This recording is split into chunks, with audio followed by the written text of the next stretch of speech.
तो बहुत इंतजार के बाद सीक्रेट इन्वेजन का ट्रेलर आ ही गया और ये बहुत सही दिख रहा है। ये एकदम एंटी मार्वलिश फील दे रहा है, मतलब कि जैसे मार्वल की मूवीज होती है फनी और लाइट हार्टेड टोन, ये वैसा नहीं है, लेकिन ये डार्क फील होता है और लगता है कि कोई बड़ी चीज होने वाली है। लेकिन इस ट्रेलर में भी इन लोगों ने ज्यादा कुछ रिवील नहीं किया, लेकिन जितना भी मिला मजेदार था। तो पहले बात करते हैं इस सीरीज में दिखने वाले कैरेक्टर्स की, जो कि पहले है निक फ्यूरी। इनको हमने लास्ट टाइम देखा था स्पाइडरमैन फार फ्रॉम होम के पोस्ट क्रेडिट सीन्स में, जहां की ये स्पेस में चिल कर रहे थे स्क्रल्स के साथ में, लेकिन अभी वो वापस आ गए हैं अर्थ पर। फिर नेक्स्ट कैरेक्टर है टेलोस, जो कि स्क्रल्स का लीडर होता है, जिसको हमने देखा था कैप्टन मार्वल मूवी में, और फार फ्रॉम होम में भी ये निक फ्यूरी बनकर घूम रहा था। और कैप्टन मार्वल मूवी में निक फ्यूरी ने टेलोस को कहा था कि वो उनको रहने के लिए जगह ढूंढ कर देगा, लेकिन उनको अभी तक घर नहीं मिला है। फिर जो हम एक कैरेक्टर देखते हैं वो इस सीरीज का मेन विलन हो सकता है, वो है ग्रेविक, जो कि पहले टेलोस के ग्रुप में था, लेकिन जब उनको अपना घर नहीं मिला, यानी कि जब फ्यूरी ने अपना प्रॉमिस नहीं किया, तो इन लोगों ने अपना ही एक अलग ग्रुप बना लिया अर्थ को टेक ओवर करने का। और ग्रेविक के पास कुछ सुपर पावर्स भी है, उसके बारे में बात करेंगे आगे। फिर नेक्स्ट है एमिलिया क्लार्क की कैरेक्टर जिया, जो कि टेलोस की बेटी है, जिसको हमने अगेन कैप्टन मार्वल में देखा था। और जैसे कि वो पुराने वक्त की मूवी थी, ये अब बड़ी हो गई है और ये भी अपने पापा के शांति वाले रास्तों पर नहीं चलना चाहती, और शायद हमें ये स्टार्टिंग में ग्रेविक के प्लान्स पर काम करते हुए दिखे, लेकिन जैसे जैसे शो आगे बढ़ेगा ये निक फ्यूरी के साथ हो जाएगी। और शो के क्रिएटर्स ने भी ये कहा है कि जिया एक बहुत कॉम्प्लेक्स कैरेक्टर है और रूमर्स के हिसाब से जिया के पास भी पावर्स होंगे।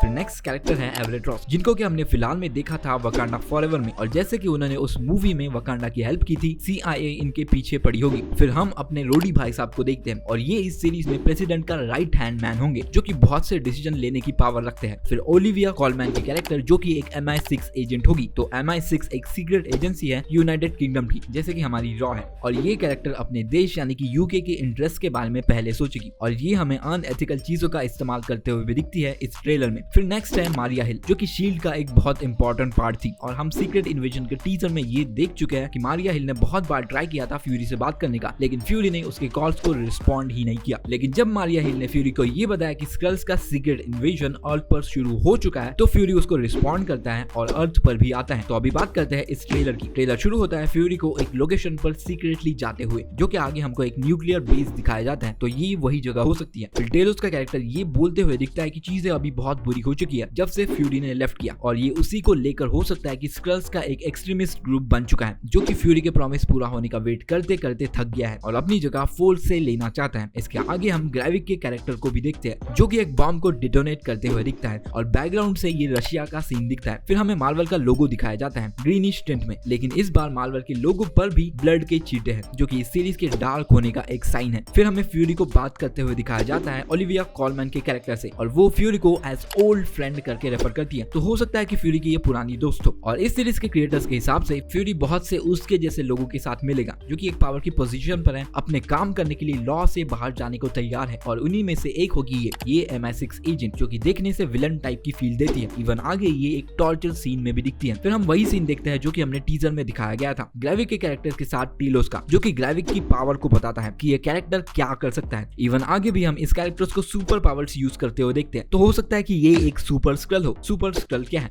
तो सुपर स्क्रल एक ऐसा टाइप का स्क्रल है जो कि सुपर हीरोज को कॉपी कर सकता है, लेकिन उनके पावर्स भी कॉपी कर सकता है। और कॉमिक्स में अलग अलग टाइप के सुपर स्क्रल्स होते हैं। एक ऐसा सुपर स्क्रल होता है जिसके पास फैंटास्टिक फोर के सारे मेंबर्स की पूरी पावर्स होती है, और एक ऐसा सुपर स्क्रल भी होता है जिसके पास इल्यूमिनाटी के सारे मेंबर्स की पूरी पावर होती है। और बहुत से अलग अलग टाइप के सुपर स्क्रल्स होते हैं जिन्हें लैब में क्रिएट किया जाता है। तो हो सकता है कि ग्रेविक को भी उसकी पावर्स किसी एक्सपेरिमेंट से मिली हो, या फिर MCU में सुपर स्क्रल्स का ओरिजिन अलग वे में भी दिखाया जा सकता है। रूमर्स के हिसाब से एमिलिया क्लार्क के कैरेक्टर के पास भी कुछ पावर्स होंगी, और कहा जा रहा है कि उसके पास एबिगेल ब्रांड, जो कि एक कॉमिक बुक कैरेक्टर है, उसकी पावर्स होंगी, और उसकी पावर्स होती है हाथों से फ्लेम्स निकालना, जो कि किसी भी मेटल को पिघला सकती है। और हम एमिलिया क्लार्क की कैरेक्टर को एक जगह पर जाते हुए देखते हैं जहां की हम बॉडीज को देख सकते हैं, जो कि हो सकता है कि स्क्रल्स की बॉडीज हो सकता है कि उन पर कुछ एक्सपेरिमेंट्स किए जा रहे हो, या हो सकता है कि उनको सुपर स्क्रल्स बनाया जा रहा हो। फिर हम एवेंजर्स का भी एक रेफरेंस देखते हैं जहां की फ्रेंच में लिखा है the Avengers battle of New York, जो कि हो सकता है कि कोई फ्लैशबैक सीन हो, जैसे कि हेडलाइन की फोटो लग रही है। फिर हम देखते हैं ये सीन जहां की हेलीकॉप्टर से अटैक किया जा रहा है एक कॉन्वॉय पर, जो कि ग्रेविक ने ही कराया होगा गवर्नमेंट इंस्टीट्यूशंस में स्क्रल्स को भेजकर, जो कि बताता है कि चीजें बहुत सीरियस हो गई है। स्क्रल्स अब इतने अंदर तक पेनिट्रेट कर चुके हैं कि वो मिलिट्री के भी इक्विपमेंट यूज करने लगे हैं। और फिर हम देखते हैं कि रोडी फ्यूरी को ये बोलता है कि तुम इस प्लेनेट के मोस्ट वांटेड इंसान हो। तो ऐसा हो सकता है कि स्क्रल्स ने फ्यूरी को इंपर्सनेट करके कुछ एक्टिविटीज की हो, जिसकी वजह से सब उसके पीछे पड़ गए। फिर हम एक अबैंडन न्यूक्लियर रिएक्टर देखते हैं, जो कि कुछ कुछ रूमर्स के हिसाब से शर्नोबिल हो सकता है। आपको पता नहीं होगा तो शर्नोबिल न्यूक्लियर पावर प्लांट में एक बहुत बड़ा हादसा हुआ था जिसकी वजह से बहुत से लोगों की जान भी गई थी। और ये न्यूक्लियर पावर प्लांट स्क्रल्स का मेन अड्डा भी हो सकता है जहाँ की वो सुपर स्क्रल्स को बनाते होंगे। फिर हम DODC का एक ब्रीफ केस देखते हैं और वहाँ स्पेसिमेन लिखा होता है और हमें उसके अंदर क्या है ये दिखाया नहीं जाता और इसके अंदर क्या होगा ये गेस करना मुश्किल है। और ये ट्रेलर एंड होता है फ्यूरी के वन लास्ट फाइट वर्ड से। तो क्या निक फ्यूरी मरने वाला है? वैसे चांसेस तो है क्योंकि फर्स्ट टाइम निक फ्यूरी इतना वल्नरेबल फील हो रहा है। अब उसके पास ना तो एवेंजर्स है और ना ही शील्ड। तो देखते हैं क्या होता है 21 जून को।